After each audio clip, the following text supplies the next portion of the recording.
Hello sailors, I'm Captain Tom Tersey from the Maryland School of Sailing and Seamanship, and I'd like to tell you a few things about the cleat hitch. The cleat hitch is one of the two most important knots for sailors and boaters, between the cleat hitch and the bowline. So the cleat hitch is used to attach a line to a cleat and to be able to detach it quickly if need be. But let me show you the basic cleat hitch, then we'll talk about some details.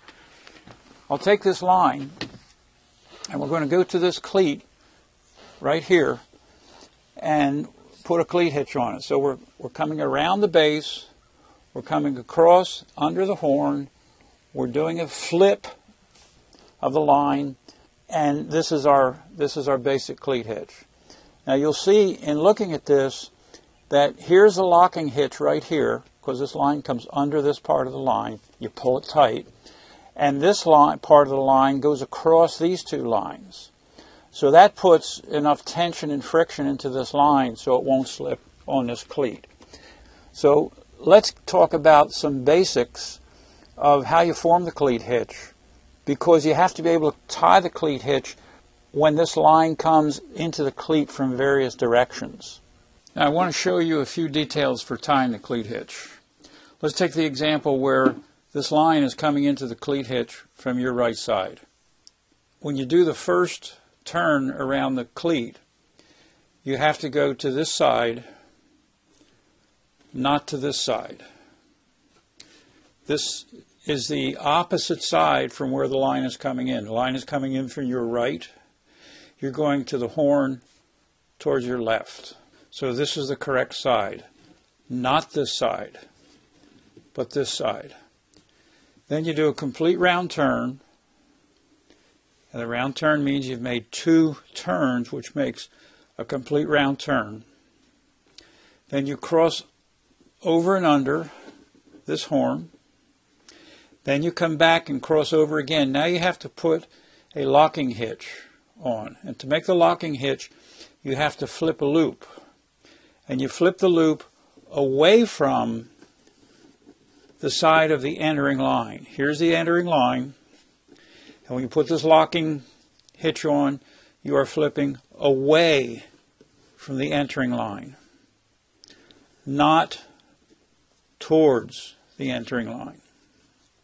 You flip away from the entering line. Now when you look at this cleat hitch, you see two lines crossing, and then they're being covered by this line, which is part of the locking hitch. And therefore these lines tighten up and friction on each other. And the more you pull on the cleat hitch from the line is coming in from your right, the tighter it gets. Now let me show you what happens if the initial turn is put to the wrong side of the cleat. Instead of going to the opposite horn when they initially come into the cleat, they come in to the near horn, like this. And the problem with this is that when this line crosses here, and then you complete the cleat hitch, it looks the same, but the problem is that this line can actually lock up after the cleat hitch is put under load for a while. And you might have a very difficult time removing the cleat hitch.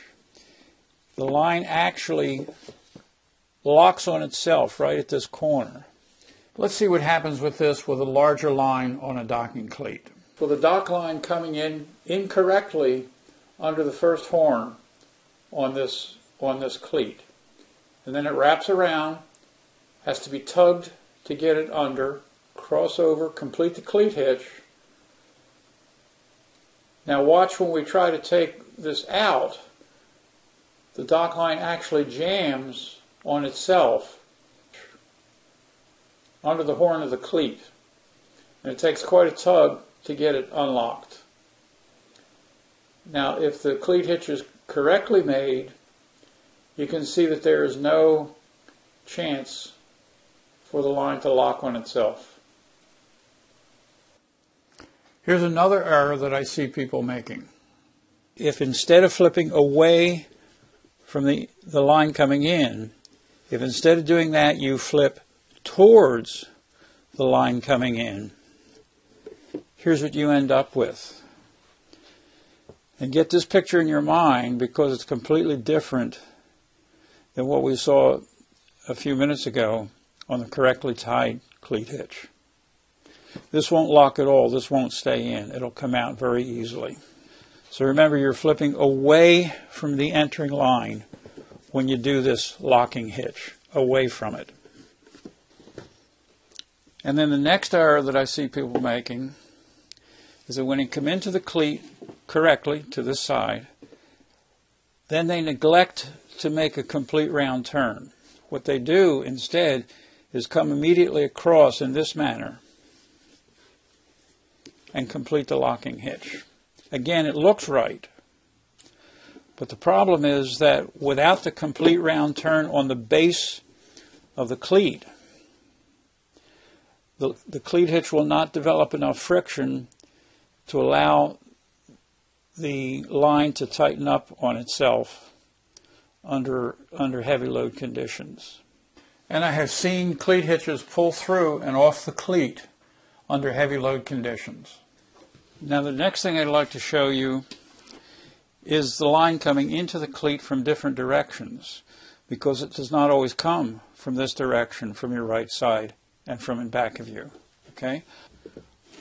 And there are times when it will come from this direction, from your left side.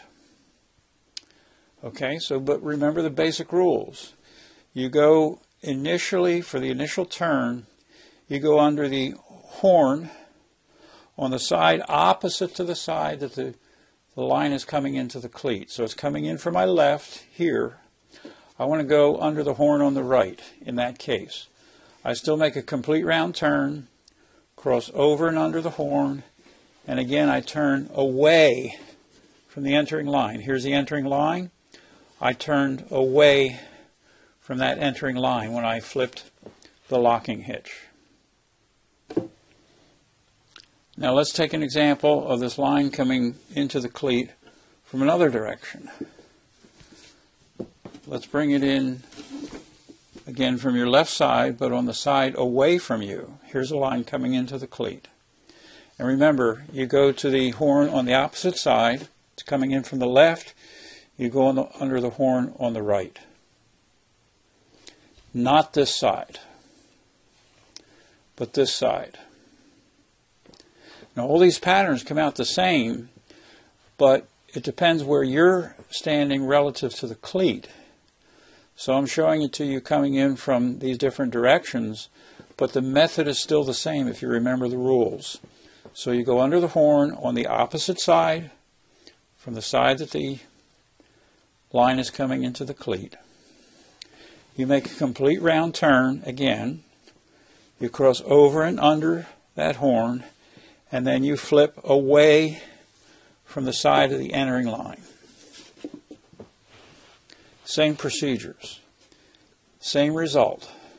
I still have these two lines being crossed by the locking hitch.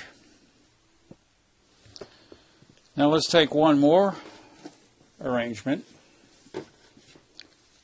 Let's take an example where the line is coming in from your right side, but on the side away from you.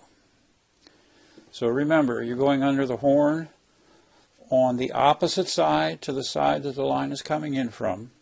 It's coming in from the right. You're going under the horn on the left. This is correct. This is incorrect. This is correct. I do that turn, do a complete round turn, cross over and under. Again, I'm going to flip away from the entering line. We end up with the same picture and the same good cleat hitch.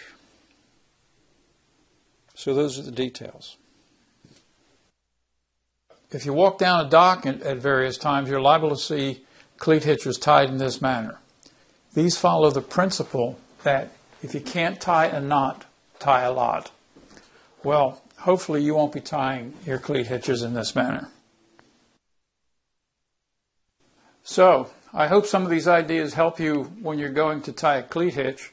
I see many cleat hitches tied wrong. And just keep a couple of things in mind, that as you're coming to tie the cleat hitch from different directions with the line, you have to keep these basic principles in mind and you won't go wrong. So you take the first turn on the cleat base on the side opposite to the entering line. And secondly, you take a full turn around the cleat base, not a half turn. And thirdly, when you're putting on the locking hitch, you flip it away from the entering line. And if you keep these concepts in mind, you'll tie perfect cleat hitches every time. And thank you for participating.